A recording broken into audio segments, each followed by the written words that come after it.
आतंकवादियों के खिलाफ ऑपरेशन सिंदूर चलाया था, लेकिन अब वक्त बीतने के साथ साथ दोनों देशों के बीच में टकराव बढ़ता जा रहा है। शुक्रवार की रात को पाकिस्तान ने फिर से भारत पर नापाक हमले की कोशिश की और हिमाकत की है, जिसे भारतीय सेना ने इसका मुंहतोड़ जवाब दिया है। यह रिपोर्ट देखिए।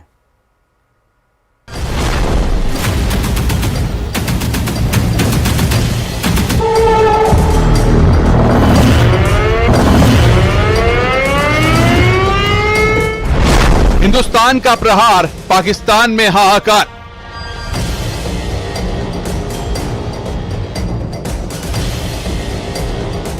पाक की हिमाकत, भारत का पलटवार।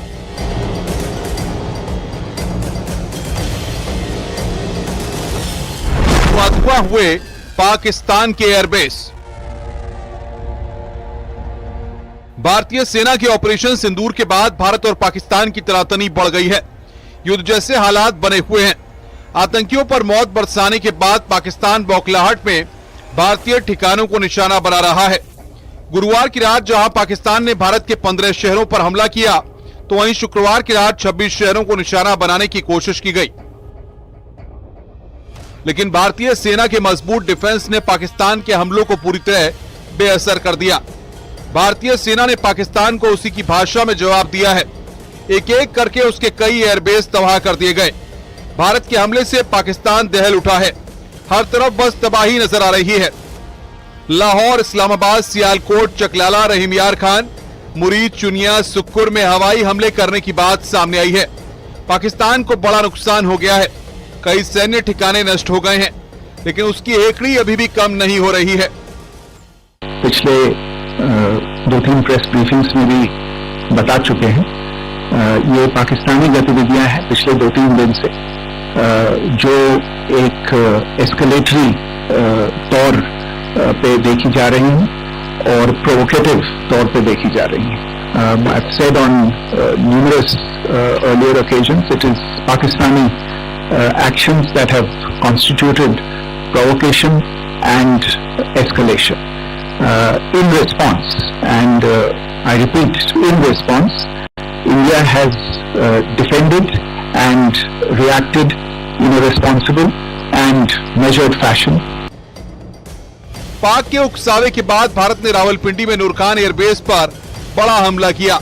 रावलपिंडी में नूरखान एयरबेस पाकिस्तानी सेना मुख्यालय के बगल में है, जो आग के गोले में घिरा हुआ है। चकलाला कैंट से महज 10 किलोमीटर की दूरी पर पाकिस्तानी सेना प्रमुख असीम मुनीर का घर है। नूरखान एयरबेस पाकिस्तान के रणनीतिक तौर पर बेहद अहम माना जाता है, क्योंकि यहाँ से इस्लामाबाद बेहद नजदीक है। साल 1935 में इसकी स्थापना की गई थी। यहाँ पाकिस्तानी वायुसेना के 5 से 6 स्क्वाड्रन हवाई अड्डे पर तैनात हैं। पाकिस्तान द्वारा सैन्य ठिकानों को जानबूझकर निशाना बनाने के पश्चात भारतीय सशस्त्र बलों ने त्वरित व सुनियोजित जवाबी हमले किए। Technical installation, command and control centres, radar sites और हथियार भंडार को चुनकर निशाना बनाया गया। रफीकी, मुरीद, चकलाला, रहीम यार खान, सुकूर और चुनिया स्थित पाक के सैन्य ठिकानों पर एयर लॉन्च सटीक हथियारों व लड़ाकू जेट से प्रहार किए गए। पसूर स्थित रडार साइट और सियालकोट का एविएशन बेस भी प्रिसीजन एम्यूनेशन से टारगेट किए गए।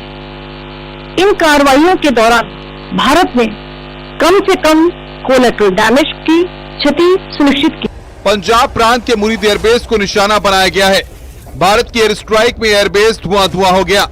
मुरीद एयरबेस पंजाब प्रांत के चकवाल जिले में है। यहाँ पाकिस्तानी एयरफोर्स के कई स्क्वाड्रन हैं। यहाँ से पाकिस्तान ने ड्रोन हमले किए हैं। इसके जवाब में भारत ने बड़ी कार्रवाई की है। मुरीद एयरबेस ड्रोन संचालन और निगरानी के लिए इस्तेमाल होता है। भारत ने साल 1971 की जंग में यहाँ पर हवाई हमला भी किया था। भारतीय वायुसेना ने शोरकोट के रफीकी एयरबेस में भारी तबाही मचाई है। यहाँ JF-17, थंडर, मिराज जैसे लड़ाकू विमान तैनात होते हैं। भारत की सीमा से सटा इलाका है। कई युद्ध अभियानों में इस्तेमाल हो चुका है।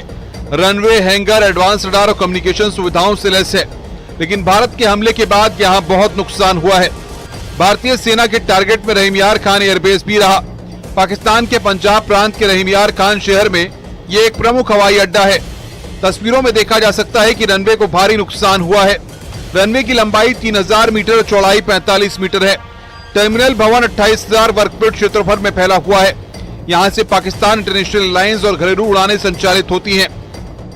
यह रहा कि पाकिस्तान ने लाहौर से उड़ान भरने वाले नागरिक विमानों की आड़ लेकर अंतर्राष्ट्रीय हवाई मार्गों का दुरुपयोग किया ताकि वे अपनी गतिविधियां छिपा सके।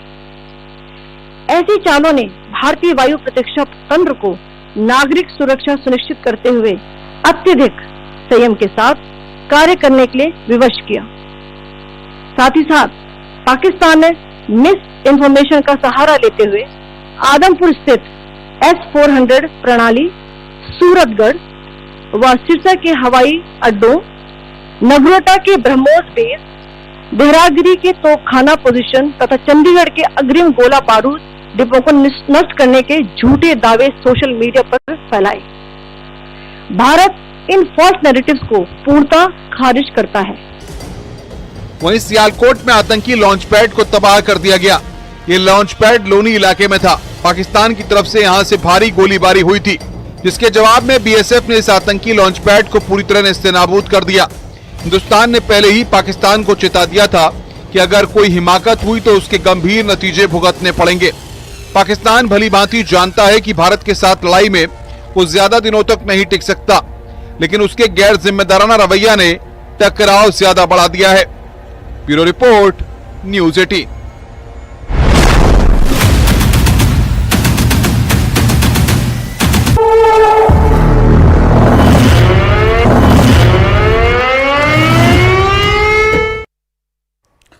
और इसी बीच जैसलमेर से बड़ी खबर मिल रही है, जहां पर जैसलमेर में रेड अलर्ट जारी है।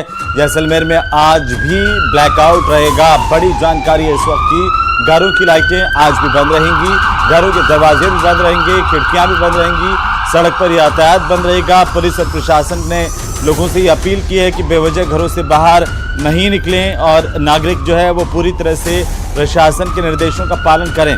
जिला प्रशासन को शहर के लोग, ग्रामीण सपोर्ट कर रहे हैं, सहयोग कर रहे हैं, लेकिन कुछ जो असामाजिक तत्व जिन्हें कहें वो लगातार कल भी बाहर देखे गए थे। ऐसे लोगों से पुलिस प्रशासन ने सख्ती से कह दिया है कि जो भी लोग इस गाइडलाइन का पालन नहीं करेंगे उनके खिलाफ कानूनी कार्रवाई हो सकती है। नागरिकों से ये महत्वपूर्ण अपील है कि यहाँ पर रेड अलर्ट है जैसलमेर बाड़मेर के इलाके में, सीमावर्ती इलाके में।